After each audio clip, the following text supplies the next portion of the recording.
Hello everyone, आप में से कई सारे लोगों का सवाल था कि हम जीएस में क्या पढ़ें ईएमआरएस के लिए।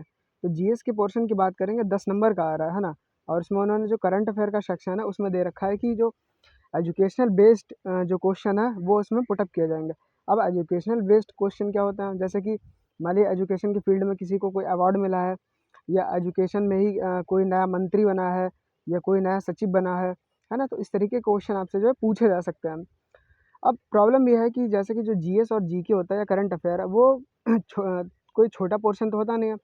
वो बिल्कुल एक समुद्र की तरह है, चाहे आप कितना भी पढ़ लें, है ना। जैसे मतलब जो पहले से पढ़ते आ रहे हैं, या जो करंट अफेयर जो है 1 साल से या रेगुलर करंट अफेयर्स देखते आ रहे हैं, उनके लिए तो कहीं न कहीं थोड़ी चीज़ें आसान होती हैं। लेकिन अगर आपने बिल्कुल नहीं पढ़ा है, तो मैं सजेशन आपको नहीं दूँगा कि आप जो है इसको आगे जो है थोड़ा-सा पढ़ें। हाँ, आप ये जो है कि जो मैराथन होती है वो आप देख सकते हैं।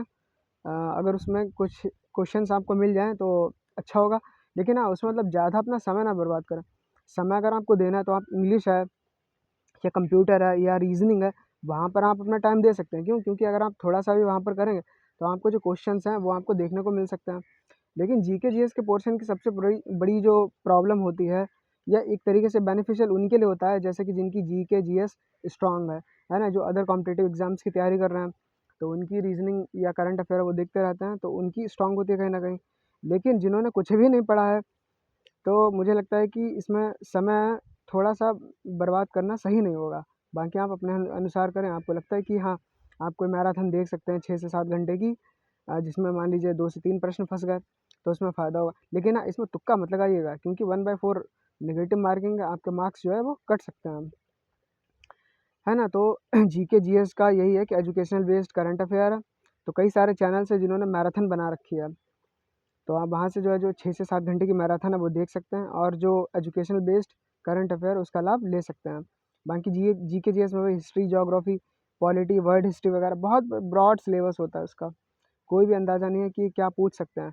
लेकिन ज़्यादातर जो उनके प्रश्न बनते हैं वो होता है ना कि आपका जो चेक करते हैं कि टीचर कितना अपडेट है, तो उसी के ही हिसाब से होगा। ये टीजीटी, पीजीटी के लिए मैं बता रहा हूँ, जो जूनियर असिस्टेंट वगैरह है उनके लिए सीएचएसएल वाला होता है ना, उस लेवल का हो एग्ज़ाम। क्यों? क्योंकि ये इसके ही इक्विवेलेंट है, सैलरी वही है ना, सेंट्रल गवर्नमेंट की जॉब है। तो आपको जो इसमें स्टैंडर्ड दिखेगा, चाहे स्टेनोग्राफर हो गया आपका, या जेएसए हो गया, या आपका हॉस्टल वार्डन हो गया, है ना। तो उसमें जो है जो आपके क्वेश्चन के स्टैंडर्ड दिखेंगे वो सीएचएसएल वाले दिखेंगे। उससे उससे हाई ही जा सकता है, लो तो फिलहाल नहीं जाएगा, क्योंकि फॉर्म्स कई सारे भरे गए हैं ना, कंपटीशन है तगड़ा, नेगेटिव मार्किंग भी लगभग वैसी है। बाकी जो टीजीटी पीजीटी की तैयारी कर रहे हैं, उनके लिए चाहे स्किप करना भले ही थोड़ा-सा हो सकता है बेनिफिशियल, लेकिन जो जेएसए हैं या अदर एग्ज़ाम है इसमें, वो जो है ज़रूर इसको जो है थोड़ा-सा तैयार करके जाएँ, है ना। और बाकी और भी लोगों का क्वेश्चन था कि लास्ट टाइम पे क्या देखें, तो लास्ट टाइम पे अध्ययन मंत्रा सर हैं, अध्ययन मंत्रा के जो सर हैं रोहित वैद्यवान सर, तो वो एक मैराथन लेते हैं। तो उनकी जो मैराथन होती है वो जैसे कि जो भी कोर्स बेचते हैं ना, तो उसका ही लगभग 80 टू 90% जो है वो मैराथन में कंप्लीट करवा देते हैं। जैसे कि जब केवीएस का एग्ज़ाम होता है या एनवीएस का एग्ज़ाम हुआ था, तब उन्होंने अपनी जो कोर्स बेचे थे उसमें जो है कहीं न कहीं 80 टू 90% जो है जो सेल किया था, जो भी चीज़ें थी वो उसको उसमें सम्मिलित कर लिया था। तो वो कहीं न कहीं बेनिफिशियल रहा था, है ना? ये मेरा मानना है। बाकी जो अदर आप देखेंगे, या जो अदर टीचर्स होते हैं या ऑनलाइन प्लेटफ़ॉर्म्स हैं, वो भी अपना कोर्स इस तरीके से बेचते हैं। लेकिन हाँ, वो जो मैराथन लाते हैं वो बहुत ही ज़्यादा बेनिफिशियल होते हैं।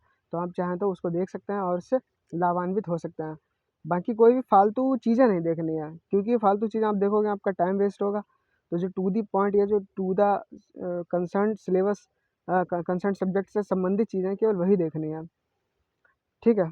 और भी कोई अगर आपको प्रश्न हो तो आप कमेंट कर सकते हैं, और चैनल को सब्सक्राइब करके सपोर्ट कर सकते हैं। Thank you.